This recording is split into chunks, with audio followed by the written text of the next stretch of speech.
All right, what's up, guys? So we're back. Quick video right now. This one is for a lot of new players. A lot of new players coming because of Strive and other new fighting games. I've been seeing this question pop up again. This is a question as old as time. You know, there's an old image back that's been around for a while that if you want to play fighting games, you need an arcade stick. So the question, of course, do I need an arcade stick to play fighting games? I'm here to tell you right now on March 2nd, 2021. The answer is no, absolutely not. You absolutely no need for an arcade stick.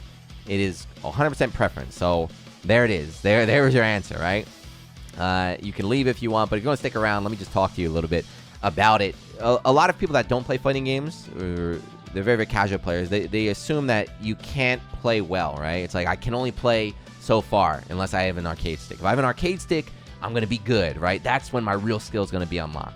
That's not true. That's not true at all. I'm sorry. It's about the player. It's not so much about the device right there. So let me just share some ideas just to show you. So this guy, right, he's playing on a Guitar Hero controller. That's not even a stick, just an actual controller. This dude has won tournaments out there in California. I don't even want to comment on this one here. This is Astolfo, I think that's his name. Playing on a Dakimakura. That's a homemade stick right there. My man right here running playing with a racing wheel. Right? He's got a racing wheel playing Guilty Gear. Bunch of cursed. I don't even know what these ones are. Is that candles on the bottom left right there? A Triscuit box. But there's tons of these right here, right? So these are guys just doing it for fun, screwing around. But if you're a pad player, if you're a casual player, it's all you need. You never need to buy a stick. You'll be completely fine playing with the default pad. So where did this idea come from? So I just want to get into the history a little bit. Back in the day, arcades were the only place to play fighting games, right? There was no net play, especially in Japan. People didn't really invite others over to their house. Everything happened in the arcades. So if you lived in Japan, you absolutely had to learn how to play on an arcade stick. In the old school fighting game, back when I was a young challenger there, like 20 years ago, we copied everything Japan did. If Japan made a rule, we copied that instantly. So everyone played on arcade sticks. We had to use arcade sticks. And if you're a pad player, I tried playing pad, they banned macros. So if a game like, for example, Guilty Gear, Roman Cancel requires you to hit 3 buttons at the same time. On pad, that's quite difficult. You'd have to like maybe 2 in 1. You'd have to do a claw style. But they banned macros because they were not in arcades and we were just copying the Japanese scene. So basically, using pad back in the day was not a thing. And then also, if you've ever played an old game, if you're familiar with it, execution in old games, very, very, very strict. A lot of one-frame links, a lot of very, very tight timing. And to get around that, players use this technique right here. It's called pianoing or double tapping. You see how he's hitting one button with 2 fingers, like 1, 2, 1, 2, 1, 2, 1, 2, 1, 2. So by doing this, what you're doing is you're doubling your inputs. Your button is being registered 2 times.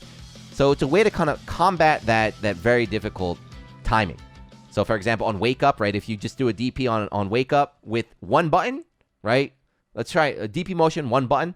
That's 1 input. High-level players, you could like you could double tap all 3 buttons to get like 6 chances to make sure your reversal is going to come out there, right? You can do all sorts of crazy stuff there, but this is something that used to be necessary, but now in modern games, you know, everyone always cries about devs are simplifying games, they're dumbing down my games. Well, they put input buffers in.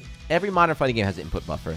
Every modern fighting game makes it a lot easier to get your inputs out, so the need to double tap is gone. In some games, double tapping might even hurt you, right? Because the input buffer is longer than that. Like I'm saying, you do not need a stick. So you don't believe me? All right, here, let's look at some people here. Some young stars. If you look at a lot of the younger players, the newer generation of players, pad players. So here's Hook, young Hook right there. He's a pad player. Dragon Ball, Punk right here, pad player. Street Fighter, Sonic, pad player for everything, every game right there. So these are all champions, right? These are people that have won major tournaments on pad. And there's way more, right? It's not these 3 only. Like tons and tons of new people are running on pad. And then also there's something, you know, mainly my answer is pad. But if you want to try something else, look at this. Even Daigo, the godfather of FTC, he doesn't play stick anymore. Daigo has graduated. He does not play on stick. Daigo is on Hitbox. So that's recently been the new, kind of the new trend is hitbox.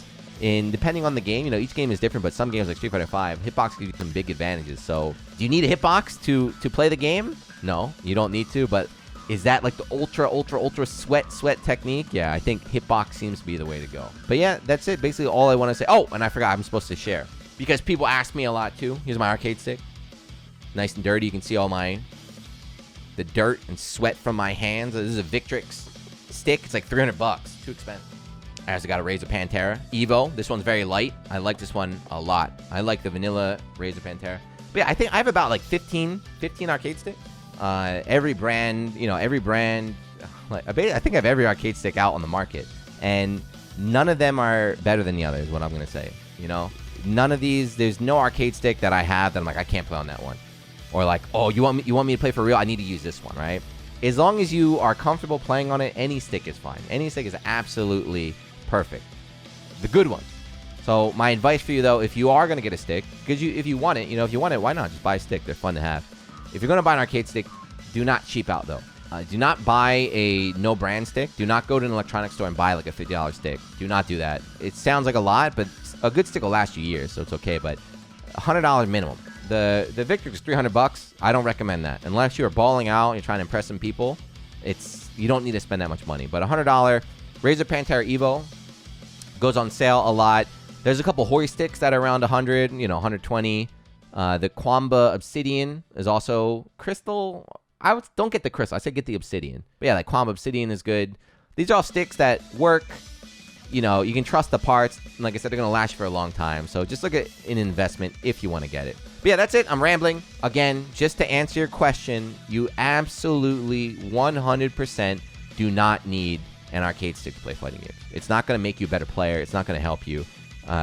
If you are playing pad, if you're comfortable on pad, just keep going. So all you new Strive players, don't worry about it. Don't feel like you need to spend money. Just play the game, have fun. But yeah, if you're still watching, thank you. Leave a comment. What's your favorite stick? Or what's your favorite Dakimakura? I have no idea. Leave a comment, let me know, and I'll see you in the next one. Peace.